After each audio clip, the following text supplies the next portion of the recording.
Welcome to Savvy Business, Life Unscripted with your host, Christina Rivera, where our guests share their wisdom and valuable business tips, empowering our audience to expand their personal potential. Hi, Ardre, Orie. Welcome to Savvy Broadcasting, Life Unscripted. For our post-COVID interview here, we started a new series to talk about life after COVID, what it's like, how to get businesses back into, groove again. And you are an entrepreneur, a philanthropist, an author on a mission to change the way women and girls see themselves in business and in branding and in media and in the world. You're the CEO of 13th and Joan Publishing House. And today you're going to share a very interesting topic, which we've not covered yet, which is the unlikely catalyst that COVID-19 is having on arts and entrepreneurship. Very true. Yeah, so it's very bizarre. I wouldn't, I don't know, everyone listening would think, that there would be an opportunity at such a disastrous time right now for businesses to actually explode. What has been your experience? You know what? We have seen tremendous growth, explosive growth in business during this time. I think, one of the things amidst the hardship, a lot of people are looking for their hidden talents. Some of the time that people use as an excuse, I didn't have time to write my book. I didn't have time to pursue that creative side of me. And so sitting in quarantine has made that time be available. And so while on the one hand, we're fighting the pandemic, we're fighting multiple pandemics, let me say, but we find that we have to find peace in something. And I think that something for many people has become the pursuit of excellence in other areas. Yeah. And here's something from my personal experience during this COVID thing. I've actually been working consistently, but it's given me some time to think about where I am and where I want to go. And an opportunity came for me to move. Right. And because, as you know, now a lot of people are working from home, the people I were working with were like, we don't need you here. We'll Zoom you. And so we decided to move to Texas. So it's not something we would have ever thought about doing, but it's a great opportunity. And so that sometimes it's not just in your business. Sometimes your business means it can now be more movable and you can move around. Things aren't just in one place now. Exactly. And that's huge. I think people recognizing that they don't have to be in one specific location to get things done has given an element of freedom that people didn't realize that they had. Yeah. So, this is an opportunity. As much pain and grief as we're seeing, this is very much an opportunity for excellence in the pursuit of whatever you want to do. I think the other part is that you kind of have the freedom to make mistakes. You don't feel like you have to be perfect in this time. It's just to kind of go for it, try it, see if it works out, see if you like it. So that's what we're all doing. Yeah, absolutely. And I'm guessing, now let's say there's a lot of people that might be listening and maybe they've lost their job. Maybe they're in the hotel industry, restaurant industry, depending on where they are. And they're like, what next? Where do I go from here? What would be some of your suggestions perhaps for them to even begin to look to discover what might be their talents or next steps? Sure. I would say that for all of us, our talents, our gifts, the things that we're super, amazing at are the things that we don't think twice about doing. They are the things that are right under our noses. They're the things that, people ask us to do. They are things that we would do and we wouldn't charge a dime for it because we love it so much. And I know that that's, it's cliche, it's redundant as far as, we've heard that before. We've heard people say your purpose is right under your nose. But it's true. I have been, I'm a living witness of that. For me, that thing was writing, and I ran in every direction. I always tell people I started 9 businesses and brands, on a quest to find purpose. Yeah. And I was always writing along the way, but it was just so obvious that I couldn't see it. So I would tell people to do whatever makes you happy. The things that make your soul smile, those are the things to be investing in at this time. Especially if you watch the news, there's going to be an element of sadness. I don't care who you are, what walk of life you've come from. You're sad from something. You're feeling something, and so with that, you have to do the things that you find joy in just to stay sane, just to find peace, just to be able to survive from day to day. So when you take time to really listen to what makes you happy, then I think that you will find what it is that you can be doing and also what it is that can be making you money as well. Yeah, I think that's the tricky part, Ori, is that so much of, like you just said, so much of what we are really great at, we take for granted. My friend draws her pants off. She's amazing, but she's Right. like, who would pay me to do this? I'm like, a Right. lot of people. It's called graphic design. Yeah. Well, and everybody's in need of graphic designers these days. Exactly. Every website, you've got business cards. Yes. But I think that's the deal. For me, it's speaking, but you think, well, who cares about speaking? But, there's something for everyone. Absolutely. Whatever your talent is, there's some place where that could be used and really, really needed. It's Right. just now you just got to find a way to find out where that place might be. Right, right. Yeah. So I think, if we just take time to listen to ourselves, we are given this moment of quiet, this moment of stillness for a reason. And I found that I was busier than I had ever been during this time. And I'm like, how is that possible? But I'm just walking and working in purpose. So it makes sense as to why that's going to pick up. Yeah, yeah, absolutely. And, I found some of my friends were like watching a lot of Netflix and whatever. And they said, I'm so sick of Netflix. And one of my friends said, I just found out about these free courses at, Harvard University. They're Yes. offering free courses online. And Yes. she's after about 2 months of watching Netflix galore and binging, I'm so sick of watching TV. She Yes. found them and now she's educating herself. And she said, the minute I get done with this, I'm adding it to my resume. Absolutely. Boom. So now she's got something else to work with. Where had she been in her job and had no time, she Right. was able to, learn these new skills. Right. Yeah. And I think a lot of people are putting a lot of pressure. I'm one of those people, it's like, wow, you want to come out on the other side of this having accomplished something major and something that you hadn't done before.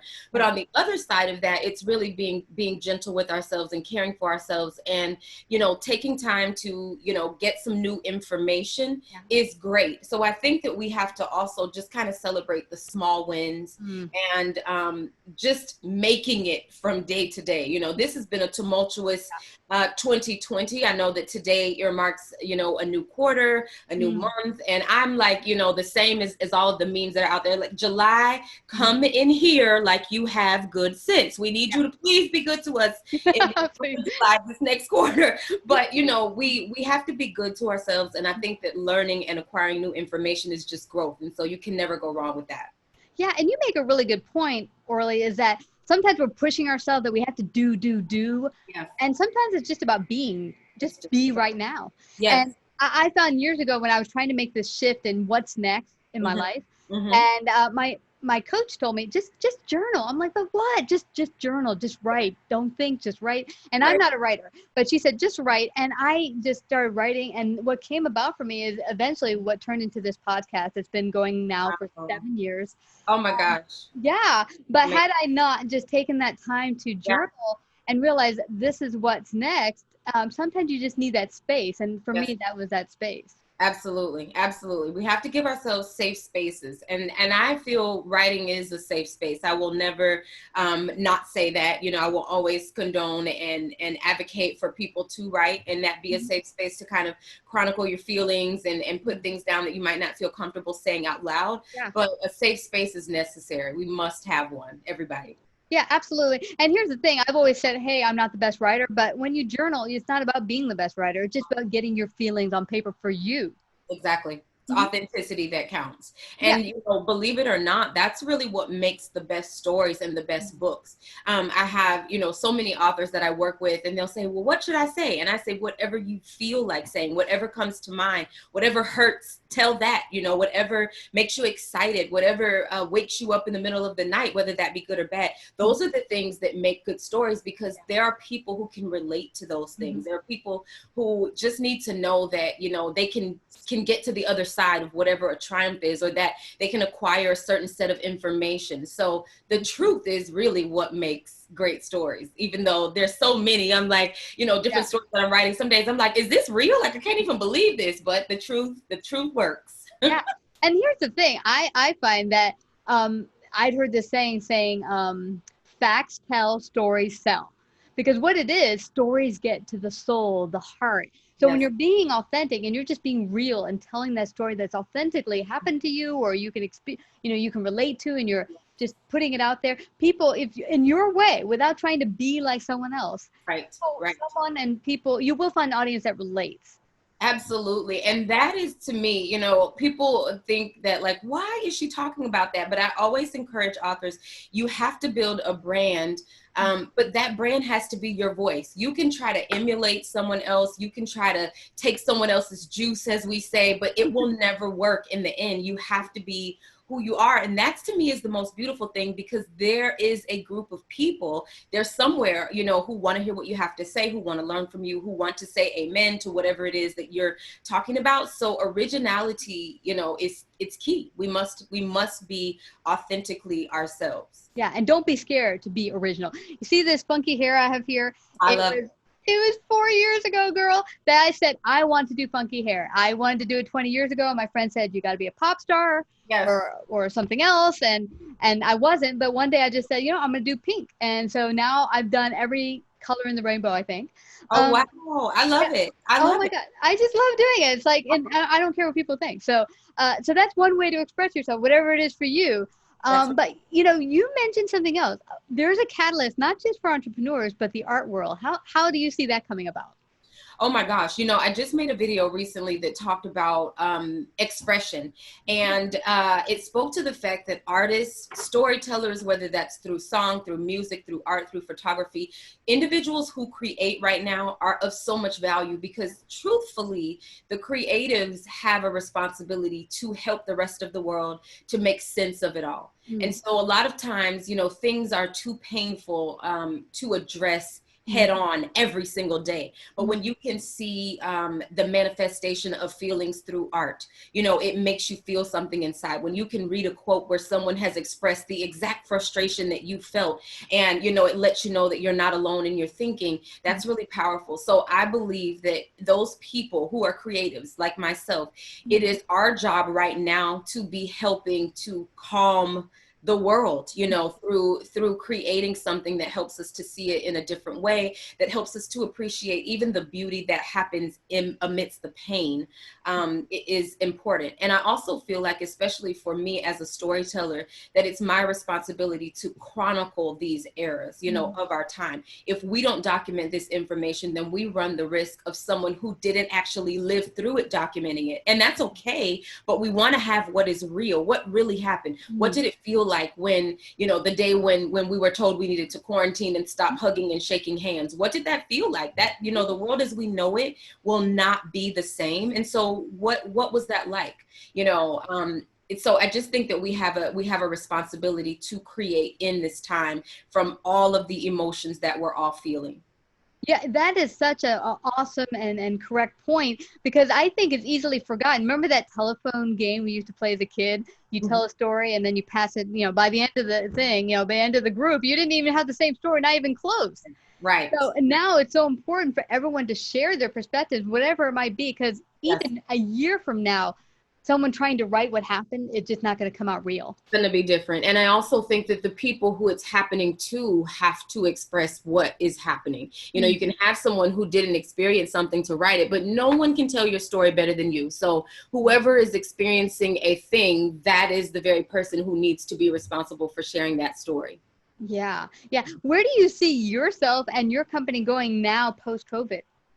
You know what? We're doing a lot of amazing things. Quite frankly, because of our setup, we were always mobile. You know, we work and operate in many different cities. Our clientele is all over. So recently, I think it was, all my days are mixed up. I don't even know what today is, right? But I have it on my calendar. I know it's supposed to be here. But just recently, we announced our first international imprint for the company, which is going to be housed in Cape Town, South Africa. So I foresee us having many international imprints, number one.